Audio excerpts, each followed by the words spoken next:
भूख से मर जाओ, पर इन 4 व्यक्तियों से कभी मदद न मांगो। आज की इस वीडियो में हम आपको एक कहानी सुनाने वाले हैं जो एक कौवे की है।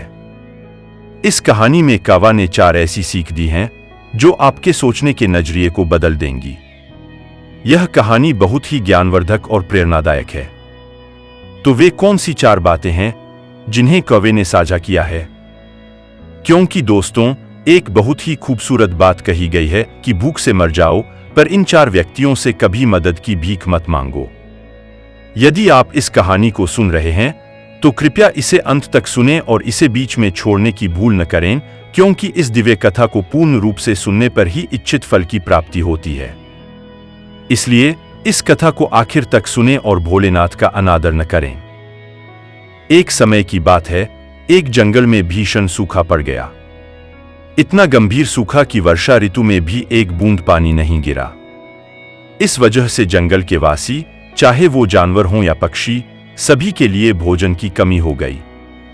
सभी भूखे मरने लगे और कई जानवर इस जंगल को छोड़कर अन्य स्थानों की ओर पलायन करने लगे। उसी जंगल में एक कौवे का जोड़ा भी रहता था जो एक पेड़ की डाली पर बैठा हुआ था। कौवे की मादा, जिसे 3 दिन से कुछ खाने को नहीं मिला था, भूख से बेहाल थी। वह पेड़ पर बैठी आसपास खाने की तलाश में नजरें घुमा रही थी। तभी उसे नीचे एक लोमड़ी दिखाई दी जो मांस का एक टुकड़ा लेकर आई थी। कौवे ने जब यह देखा तो उसके मन में लालसा जगी और उसने लोमड़ी से विनती की कि वह उसे थोड़ा मांस दे दे ताकि उसकी भूख मिट सके, नहीं तो वह मर जाएगी। इस पर लोमड़ी ने कौवे और उसके पति कौवे को देखा जो साथ में बैठे थे।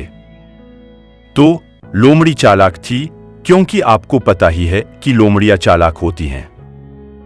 लोमड़ी सोचने लगी, इस मांस के टुकड़े से हमारा पेट पूरी तरह से नहीं भरेगा और यह एक अच्छा मौका है। आइए इसे हमारे पास बुलाए और जैसे ही यह पास आएगी हम इसे मारकर खा लेंगे। हमारा पेट भर जाएगा, फिर क्या? लोमड़ी ने कौवे से कहा, डरो मत, नीचे आ जाओ। हम तुम्हें अपने पास बिठाकर इस मांस के टुकड़ों को बड़े प्यार से खिलाएंगे। कौवे को तैयार होने को कहा गया, लेकिन जब वह लोमड़ी के पास जाने लगी तो कौवा ने उसे रोक लिया। कौवा बोला, तुम पागल हो गई हो क्या? यह हमारी दुश्मन है, एक शिकारी है। अगर तुम नीचे जाओगी तो यह मांस का टुकड़ा छोड़ देगी और तुम्हें ही मारकर खा जाएगी। कौवी बोली, नहीं, मैं जाऊंगी, यह हमारे साथ ऐसा नहीं करेगी। कौवा फिर समझाया, मेरी बात को समझो, इसके पास मत जाओ वरना यह तुम्हें मारकर खा जाएगी। फिर भी कौवे की बात नहीं समझी तो कौवा ने कहा, वो तुम नहीं समझोगी, हम तुम्हें एक कहानी सुनाते हैं, तब जाकर तुम समझोगी।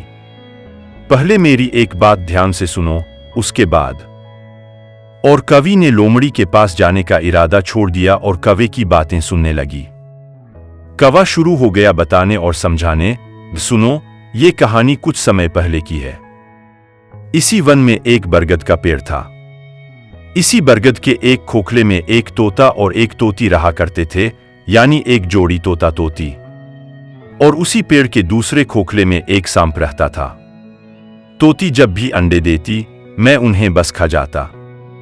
जब तोती भोजन की खोज में जाती और अंडे अकेले रह जाते तो सांप निकलता और आराम से अंडों को खा जाता। कभी कभी जब बच्चे हो जाते तो मैं उन्हें भी खा जाता। इसे देखकर तोती बहुत परेशान होती। तोती के साथ ऐसा कई बार हुआ। तोती बहुत दुखी हो गई और वहीं बैठी बैठी रोने लगी। तोता भी बैठा बैठा रो रहा था। तभी क्या देखते हैं कि उसी बरगद की एक डाल पर एक कौवा आकर बैठ गया। जैसे ही कौवा ने देखा कि तोती रो रही है, उसने पूछा, तोती, तुम यहां बैठी बैठी क्यों रो रही हो?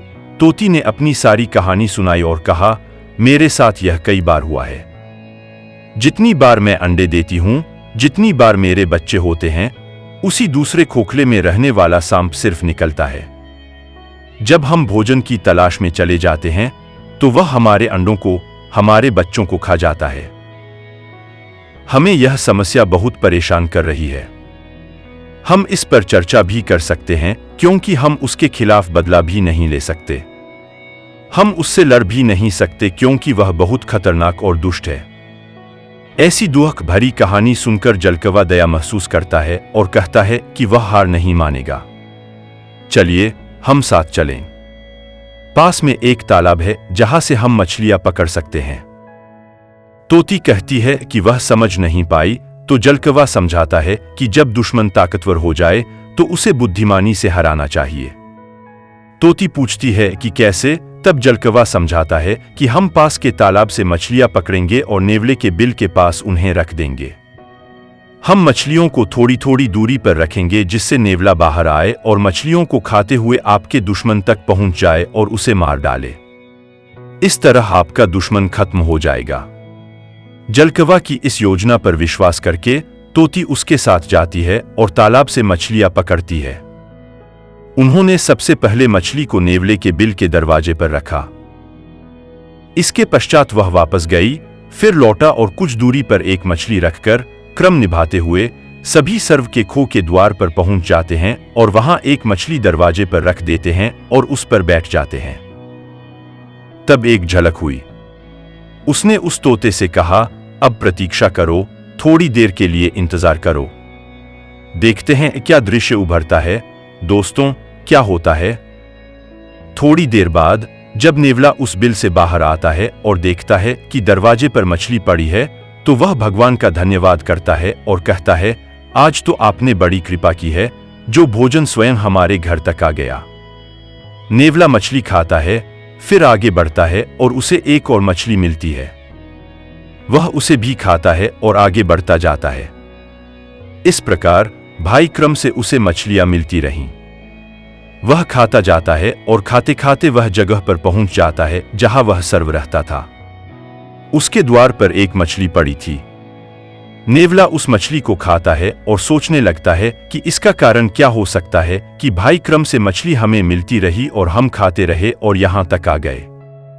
शायद यह किसी का घर है। किसी ने हमारे साथ कोई चाल तो नहीं चली। चलिए इंतजार करते हैं।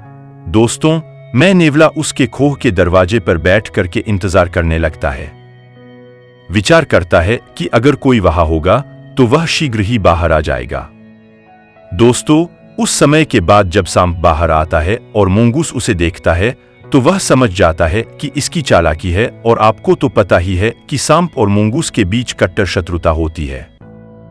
दोस्तों, मुंगूस सांप से युद्ध करने लगता है, लड़ाई करता है और अंत में मुंगूस जीत जाता है और सांप को मार डालता है। यह देखकर बटेरी बहुत खुश होती है और तोती उसी शाखा से आवाज लगाती है, भैया तोता, मैं आपका तहे दिल से धन्यवाद करती हूं क्योंकि मैं इससे बहुत परेशान थी। आज आपने हमारे दुश्मन को मार दिया। मैं आपका बार बार धन्यवाद करती हूं।